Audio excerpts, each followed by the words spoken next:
ipinatapon sa Mindanao ang higit 30 pulis ng NCRPO. Lahat sila nasangkot daw sa iba't ibang kaso tulad na lang ng ilegal na droga. Umaaksyon si Franz Noguera.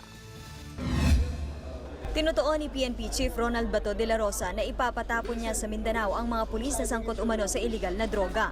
Kahapon, inilabas na ang reassignment order sa mga ito. 32 pulis ng NCRPO ang agad inilipat sa Mindanao. Ilan sa kanila dating nakatalaga sa Quezon City District Anti-Illegal Drug sa ilalim ni dating QCPD Director Chief Superintendent Edgardo Tino. Ang iba naman, mula sa NCRPO Regional Anti-Illegal Drug Unit sa ilalim ni dating Regional Director Joel Pagdilaw. May ilan din sa kanilang nakasama sa hinarang na buy-bust operation sa Baliwag, Bulacan noong Hunyo. Hindi kinumpirma ng PNP na sila nga ang tinatawag na Ninja Cops o mga pulis na nagre-recycle ng droga. Pero may dahilan daw ang PNP na ilipat sila.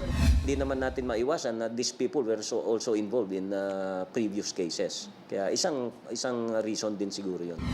Kahit magkakasama sa Mindanao, naniniwala ang NCRPO na mahihirapan ng gumawa ng kalokohan ng mga pasaway na pulis.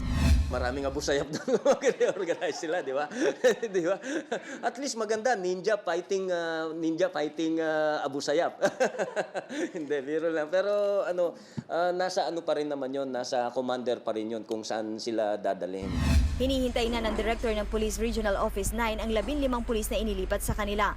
May babala rin sila sa mga hindi agad sisipot sa bagong assignment.